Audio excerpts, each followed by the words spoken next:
오늘은 너희 안에 이 마음을 품으라 이와 같은 제목으로 하나님 말씀 나누도록 하겠습니다. 요즘 사회를 관통하는 키워드 중에 하나가 각자 도생인데요. 각자가 알아서 자기 인생을 살아가자라는 의미를 담고 있는데 사실 개인주의적 시대가 우리나라로 이미 도래했죠. 그런데 트렌드 분석가들은 다른 이야기도 합니다. 참 흥미로운 이야기가 있는데요. 겉으로는 우리가 개인주의를 외치고 그 삶의 가정 속에 살아가고 있지만 속으로는 진짜 어른과 숨 쉴 수 있는 안전한 공동체를 누구보다 갈망하고 있다라는 것입니다. 실제로 엠브레인 트렌드 모니터의 최근 조사에 따르면 성인 10명 중에 9명은 우리 사이에 존경할 만한 어른이 부족하다고 답을 했습니다. 그러면서도 청년 세대의 82.4%는 본받고 싶은 어른이 있다면 삶의 시행착오가 줄어들 것이라고 하며 그런 어른을 찾고 싶다, 만나고 싶다라는 기대감을 드러냈습니다. 대학 내 20대 연구소의 조사에서도요, MZ세대 다수가 얇고 넓은 관계가 편하다고 말하지만 동시에 나의 고민을 진심으로 들어줄 멘토, 그리고 그러한 나의 이야기를 들었을 때 우리 안전한 공동체, 내 이야기가 새지 않고 나를 품어줄 수 있는 그러한 안전한 공동체가 필요하다라고 응답을 했습니다. 이러한 여러 통계들을 보면 사람들이 건의 자체를 부인하고 거부하는 것이 아니라 소통 없는 건의주의를 거부할 뿐이다라는 생각이 듭니다. 정말 삶의 모델이 될 만한 사람, 정말 어른으로 내가 삼고 듣고 싶은 사람은 찾고 있다는 거죠. 오늘 본문에서 사도 바울은 사실 요즘 시대에도 우리가 찾는 참 어른의 모습, 진짜 어른의 모습과 또 우리가 가져야 될 공동체의 모습을 오늘 모델로서 제시하고 있는데요. 사도 바울이 이 빌립보서를 쓴 시점은 여러 번 말씀드렸지만 감옥에 있을 때입니다. 손목에 쇠사슬이 채어진 채 재판 결과에 따라 사형이 언도될 수 있는 그 상황 속에서도 그럼에도 불구하고 기쁨이란 단어를 16번이나 편지에 담은 사도 바울은 오늘 2장에서 이러한 기쁨이 넘치는 공동체가 구현되기 위해서는 어떤 모습이 있어야 되는지 이렇게 우리에게 권유하고 있습니다. 우리 1절 말씀 같이 한번 보도록 하겠습니다. 같이 읽겠습니다. 그러므로 그리스도 안에 무슨 겉면이나 사랑의 무슨 위로나 성령의 무슨 교제나 긍휼이나 자비가 있거든. 바울은 건강한 공동체가 되기 위해서는 5가지가 있어야 될 것을 제안하는데요. 첫 번째는 격려하는 겉면, 두 번째는 마음을 만지는 위로, 세 번째는 성령 안의 교제, 네 번째는 내면의 긍휼, 그리고 실천하는 자비입니다. 바울은 이러한 공동체는 그냥 구호로 이게 있어야 됩니다라고 해서 외쳐서 되는 것이 아니라 정말 이 5가지 덕목이 서로 안에 살아 움직일 때 정말 건강한 공동체가 될 수 있다라고 제시를 합니다.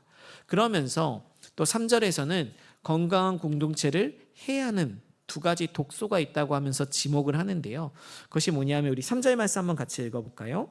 아무 일에든지 다툼이나 허용으로 하지 말고 오직 겸손한 마음으로 각각 자기보다 남을 낮게 여기고. 네, 이 독소에 대해서 2가지는 다툼과 허용입니다. 다툼은 갈등으로 인해 공동체를 분열시키는 독소라는 게 충분히 이해가 되죠. 어떻게 다툼이 있는데 건강하게 성장하겠습니까? 그런데 여러 다른 독소도 있을 수 있는데 왜 그 다음으로 허용을 이야기했을까요? 허용이라는 것의 뜻은 공허한 자존심, 실제 내용 없이 영광만 추구하는 것을 말합니다. 왜 이 허용을 이야기했나 생각을 해보면요, 당시 빌립보시에 사는 문화에 대해서 지난주에 말씀드린 것에 이어서 좀 알아야 되는데요. 빌립보 시민들의 중심에는 나는 로마 시민이다라는 강한 자의식이 있었습니다. 대부분 로마의 퇴역 군인들이 거주해서 이 도시에 살았고 또 그분들이 상류층과 중심을 이루었기 때문인데요.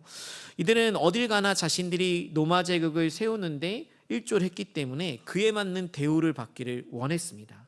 근데 그랬던 문화가 교회 안으로 흘러들어왔던 거죠. 그래서 복음에 합당한 삶을 생활하기보다 로마 시민에 맞는 문화, 로마 시민에 맞는 대우를 교회 안에서도 찾았던 것이죠.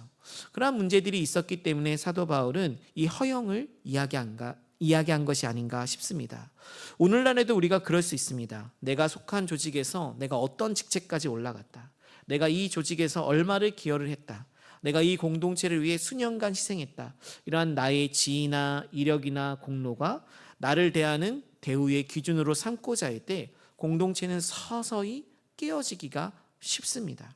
그래서 바울은 그럼 이러한 문제를 해결하기 위해서 어떻게 해야 되는가? 3절 후반에 그 해답을 이렇게 이야기하고 있습니다. 같이 한번 읽어볼까요? 오직 다음으로 한번 읽어볼까요? 오직 겸손한 마음으로 각각 자기보다 남을 낮게 여기고 라고 이야기합니다. 내 앞에 형제 자매가 나보다 배울 것이 더 많은 존재임을 인정하고 스승으로 삼으라는 것입니다. 그리고 4절에서는 보면 내 사정만 챙기는 것이 아니라 조금 더 나아가서 타인의 형편을 먼저 묻는 그 한 사람이 있을 때 우리 공동체는 건강할 수 있다라고 이야기를 하는 거죠. 그렇다면 이것을 우리가 노력을 통해서 해야 될까요? 그러기엔 저는 불가능하다고 봅니다. 그래서 바울은 이러한 문제를, 이러한 공동체를 세우기 위해서 근본적으로 우리가 가져야 될 마음의 자세가 있는데 그 마음의 자세를 우리에게 제시하고 있습니다. 그 모델이 누구냐면 우리 5절에 나와 있는데요. 한번 같이 한번 읽어보겠습니다. 너희 안에 이 마음을 품으라 곧 그리스도 예수의 마음이니 라고 얘기하고 있습니다. 예수 그리스도의 마음을 품을 때 가능하다라는 거예요. 여기서 품으라는 뜻은 단순히 생각하라는 뜻이 아니라 삶의 방향을 결정하고 그 마음을 중심에 두고 행동하라라는 의미가 담겨 있습니다. 즉 예수님의 마음을 무엇인지 알아서 그것을 중심에 두고 행동할 때 이러한 공동체가 가능하다는 거예요. 그렇다면 예수님의 마음은 무엇입니까?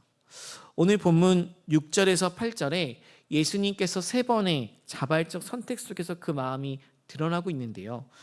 먼저 첫 번째는 예수님은 가지신 것을 내려놓으셨다는 것입니다. 우리 6절 말씀 한번 같이 읽겠습니다. 그는 근본 하나님의 본체시나 하나님과 동등됨을 취할 것으로 여기지 아니하시고. 아멘.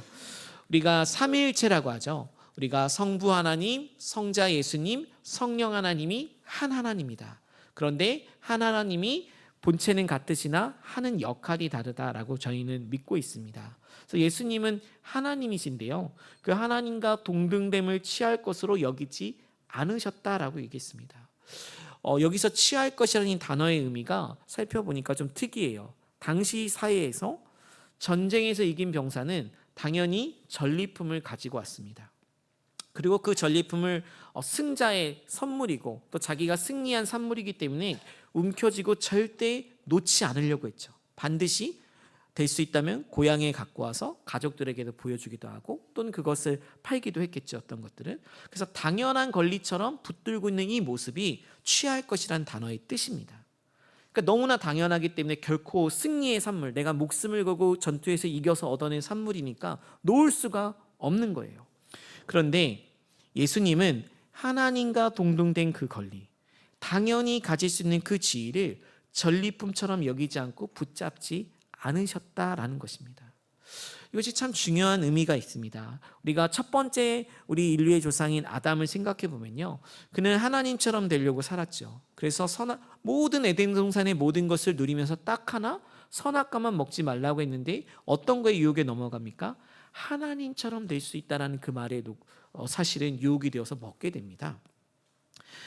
그리고 마지막 아담이라고 불리신 예수님은 반대로 움직이셨죠.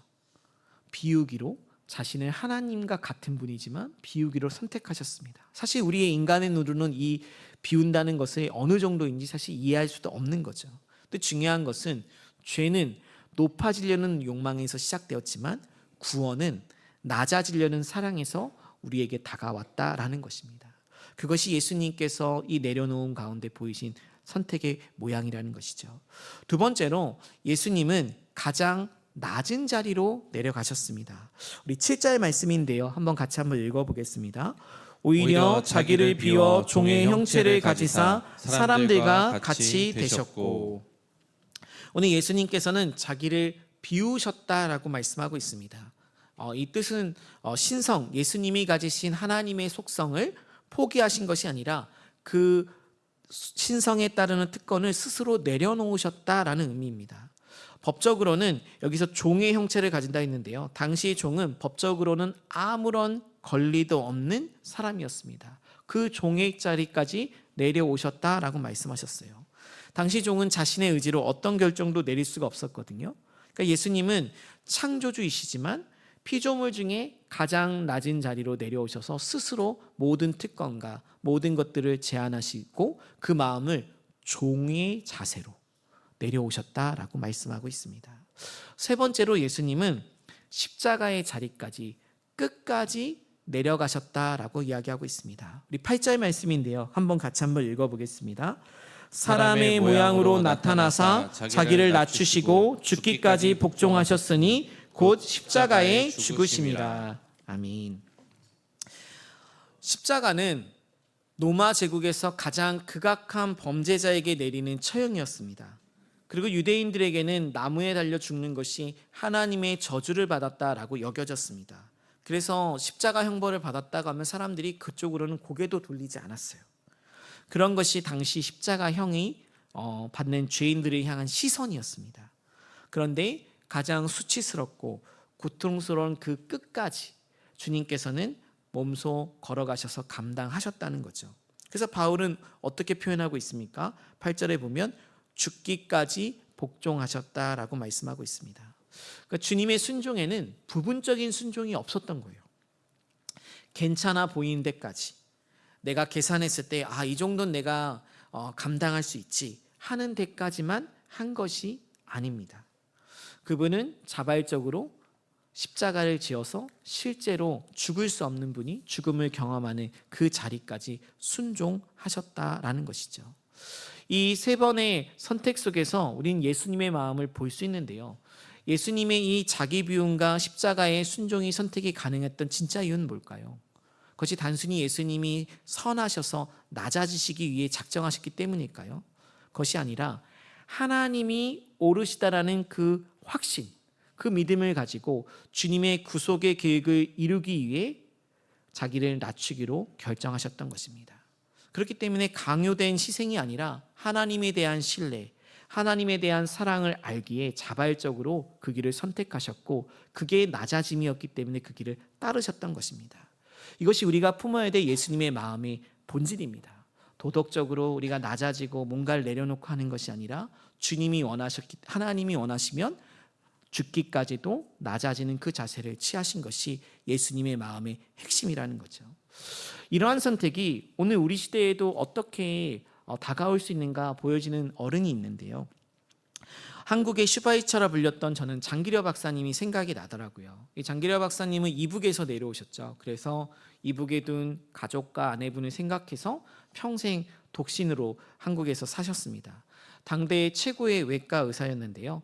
오늘날 고신대 복음병원을 세우신 분이기도 합니다. 그분이 세상을 떠났을 때 남기신 것이 세 가지가 있는데 낡은 청진기 하나, 그리고 의사가운, 그리고 마지막으로 손때 묵은 이 성경책만 남기셨다고 합니다. 이것이 유산의 전부였대요. 근데 그분이 남긴 일화는 참 많죠. 어느 날 이분에게 수술을 받고 회복된 한 농부가 이제 회진을 도는 이 선생님을 찾아온 것 같습니다. 박사님, 저를 치료해 주셔서 너무 감사합니다. 제가 은혜는 잊지 못하겠는데요. 제가 도저히 병원비를 낼 형편이 안 됩니다. 라고 얘기했대요. 당시 병원에 이제 요즘은 업무팀을 했는데요. 이 업무팀은 비용을 지불하지 않으면 퇴원을 시켜주면 안 된다라는 완강한 지침을 가졌어요. 그렇죠. 병원이 운영되려면 병원비를 안 받을 수가 없잖아요. 다 어려운 시대니까요. 근데 이때 이 박사님께서 이러한 업무팀이나 행정팀을 설득하는 대신에 밤중에 몰래 농부의 병실로 찾아가셨습니다. 그러면서 뒷문을 가리키면서 이렇게 말씀하셨대요. 지금 뒷문 열어놨으니까 빨리 가라고. 가면 된다고. 네, 이렇게 하셨다고 합니다. 참 그런 이야기를 들을 때 참 어른이죠. 네, 행정팀을 곤란하게 하지도 않고 그냥 그 환자에게 회복되었으니 가라고 하는 것들. 밤에 누구 하나 명예가 손상되지 않게 하신 거죠. 그리고 거기서 그친 것이 아니라 가난한 환자들이 너무나 그 시대엔 많았기 때문에 한국 최초의 의료보험 조합인 청십자 의료보험을 만드셨죠. 우리나라 의료보험이 세계 최고지 않습니까? 그 효시를 장기려 박사님이 만드신 것입니다. 사람들이 당시에 그분을 바보라고 불렀다고 합니다. 아니 의사인데 왜 저러고 사나 그런 생각이 드는 거죠. 누구나 우리도 쉽게 그런 얘기 하잖아요. 아니 저분 사회적인 지위가 저런데 왜 저러고 사시지, 이런 것처럼 그렇게 아마 바보라고 불렀던 것 같아요. 그런 얘기를 누가 들려주면 이 장기려 박사님이 허허 웃으며 이렇게 말씀하셨답니다. 와, 내가 바보라는 소리를 들으니 성공한 것 같다. 예수님도 바보 소리를 들으며 십자가를 지셨거든. 이렇게 말씀하셨다고 합니다. 저는 이러한 자세가 우리 시대가 그토록 갈망하는 진짜 어른의 모습이 아닐까 싶습니다. 내가 가진 것을 움켜쥐고 더 가지고 사는 것이 인간의 마음이지 않습니까? 우리 내려놓는 게 참 어렵습니다. 인간의 본성은 그렇지 않지요. 그러나 하나님의 마음과 뜻을 따라서 그것을 쫓아가기 위해 내어주는 순종을 하는 모습, 그러한 뒷모습을 가진 분들이 인류의 역사를 바꿔왔다는 것이죠. 예수님의 낮아지심이 현재 우리의 구원이 된 것처럼 또 오늘날도 그러한 믿음의 마음, 예수님의 마음을 품고 살아가는 분들이 또 우리에게 그러한 삶을 보여주듯 말입니다. 이 이야기는 다 현재 진행형의 이야기가 아닙니까? 그리고 예수님께서 가장 낮은 자리로 내려가셨을 때 하나님은 어떻게 하셨나요? 그냥 침묵하셨나요? 오늘 9절에 보면 하나님께서 그에 대한 반응을 보이신 내용이 나옵니다. 같이 한번 읽어볼까요? 이러므로 하나님이 그를 지극히 높여 모든 이름 위에 뛰어난 이름을 주사. 아멘. 9절의 첫 단어는 이러므로입니다. 이러므로. 예수님의 자발적인 비우심, 낮아지심으로 인하여 어떤 결과가 오는가를 보여주는 단어죠. 이러므로는 언인과 결과를 이야기하지 않습니까? 즉 낮아짐이 곧 높아짐이 된다는 이 역전의 원리를 복음 안에서 예수님을 통해 구현해 주셨습니다. 하나님은 그 예수님을 지극히 높여주셨습니다. 주님이 비우셨기에 채워주셨고 낮아지셨기에 온 우주의 구주로 높아지셨습니다. 그렇다면 여러분, 이 예수님의 낮아지심은 오늘 우리에게 어떤 의미가 있습니까? 예수님의 이 낮아짐, 이 겸손함은요 결코 우리를 파괴하는 것이 아닙니다. 겸손이라는 것이 때로는 어떤 분들이 이렇게 오해하죠. 나를 무가치하게 여기거나 내가 자존감을 버리고 자존심을 버리고 무조건 참아야 되는 것으로 오해하기도 합니다. 근데 성경에서 말하는 겸손은 조금 다른 것 같습니다. 나를 무능하다고 부정하는 것이 아니고요.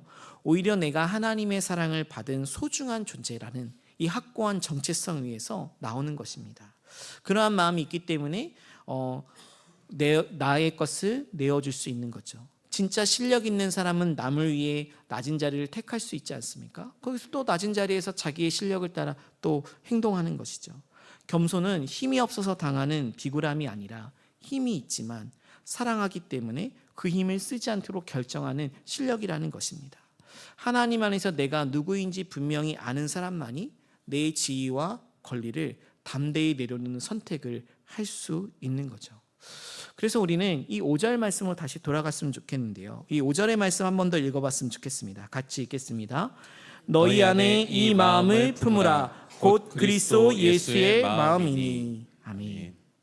이 마음을 품으라 라고 사도 바울은 지금 감옥에서 우리에게 권면하고 있습니다. 한번 결단하고 끝내라 라는 것이 아니라 매 순간 예수님이 보이신 이 낮아지심의 방향을 내 삶의 방향으로 삼고 살아가는 것입니다.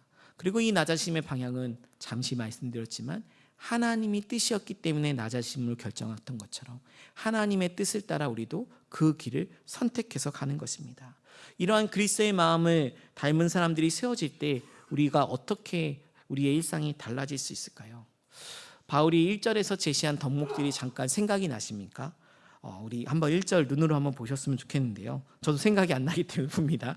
네, 겉면, 위로, 교제, 긍휼, 자비. 이 덕목들이 하나씩 하나씩 살아나기 시작하는 거예요. 예수 그리스도의 마음을 하나씩 하나씩 묵상하고 그 길을 따라갈 때 나도 모르게 그 마음 속에서 이러한 덕목들이 살아서 움직이고 그것이 우리의 관계 속에서 우리 자녀들에게 우리 가정 안에도 흘러가게 되는 것입니다. 그래서 고단한 일상을 품고 어느 날 늦은 밤에 들어와서도 배우자의 일상을 또 더 살피면서 고마움을 표현할 수 있는 마음들도 다 저는 여기서 비롯될 수 있다고 생각합니다. 자녀를 돌보는 마음, 부대에서 행동하는 것, 직장에서 행동하는 이 마음들도 다 여기서 시작될 수 있다고 생각합니다. 그럴 때 우리의 겉면이 살아 역사하게 되고 위로가 가능해지고 교제가 깊어지고 긍휼과 자비가 필요한 곳에 자연스럽게 흘러가게 되는 것입니다. 내가 필요하면 그것이 돌아서 나에게도 오겠지요. 3절과 4절에 보면 이 내용에 대해서 이렇게 또 이야기하는데 한번 같이 읽어보겠습니다.